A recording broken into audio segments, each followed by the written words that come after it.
takes us almost to the pinnacle of this book where the redemption happens. But now we have to prep for it. And I don't know about you, but it brings me into mind of how I get ready in the morning. So this is just very, very transparent. So don't judge me. Judge your aunt. Don't judge me, but judge your aunt. Okay. So this morning, I went to get my hair done yesterday. I got my roots touched up again. I don't like dark roots, just don't. And I felt refreshed, like I just didn't want to mess up my hair. So I was like, you know what? I'm not going to shower this morning. I'm just going to get dressed and I'll shower after. And God was like, oh, really? Is that how we going to roll, sis? I mean, like nobody would have knew. I would have been cute. Y'all wouldn't have known. It was fine. But I was like, no, because I was scared that what the girl did to my hair last night, I wasn't going to be able to recreate it, right? Because I've been having some issues with some dryness. And so she hooked me up. She got me situated and squared away. So I was like, okay, well, whatever. I'm gonna just get in the shower. So I get in the shower, I'm washing my hair, I'm doing all the things. I get out, dry off. Now comes the part of the routine that in the olden days they called your toilet, right?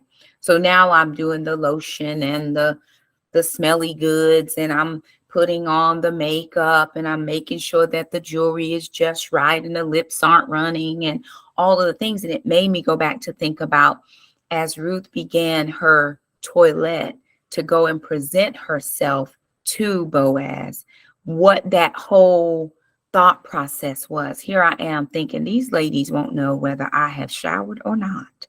They can't smell me, sniff me. I don't smell me. I'm good. We straight. But there is such a routine and a process about being my best self, right? I could have presented who I was yesterday. No problem. I did brush my teeth. Y'all, I mean, at least you would have got these pearly whites. But there's a difference when you take a moment and you're thinking about the person or the people that you're getting ready to be in the presence of. And why do you do it? I'm presenting the best that I have. Yesterday is gone. And some of us, as God was explained to me, and is now, some of us live in tomorrow all week long. Some of us don't ever get up and shower, or we don't ever change clothes 2 or 3 times a week. 2 or 3 times a week. I'm good. Ain't nobody here. It's just me. Or my husband and my kids, they see me in my, they already know this mom mode. We straight. But what if we got up and we did our thing and we presented the best of who we were to our husband, spouse, or to our husband, the Lord, right? Is he not the best that we need and gives us the best that he has? So how did she feel? You're going into the very unknown. You don't know this man other than in the field. You've seen his kindness, but you avoided going into strange fields just so you wouldn't be hurt.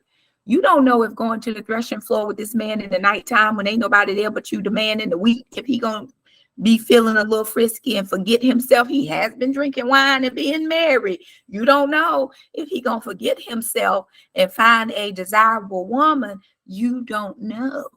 And how all of us came to the Lord, right? We came to God, some of us very cautious. We didn't know what coming to Jesus was going to be like. We didn't know how our life was going to be radically turned upside down. Most people said it was good, and everybody else said, well, you don't want to be saved. You can't do nothing. I've done more stuff saved than I have done unsaved. You know what I'm saying? I've experienced more of his goodness saved than I have when I was unsaved. Like, this is the best thing it could have ever been. But that preparation for it, we're like Cinderella getting ready for the ball, putting on your glass slipper because you're getting ready to stand in the presence of the prince. Now, you didn't come there looking for a man, and you leave, and before you get home, everything is in shambles, but he still comes to find the girl who wore this slipper. So it's a presentation of your best self.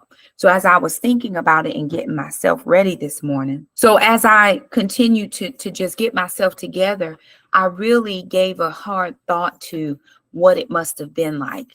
And then you're going in the cover of darkness, right? Because she didn't walk to the threshing floor in the daytime. Nobody wanted her to know. I mean, she didn't want anybody to know where she was going. But under the cover of darkness, thinking and all of the stuff that comes into your mind. Wonder if he's going to receive me. I know he was kind in the field, but maybe this is not something he wants to do. And it brings us to Ruth chapter 3.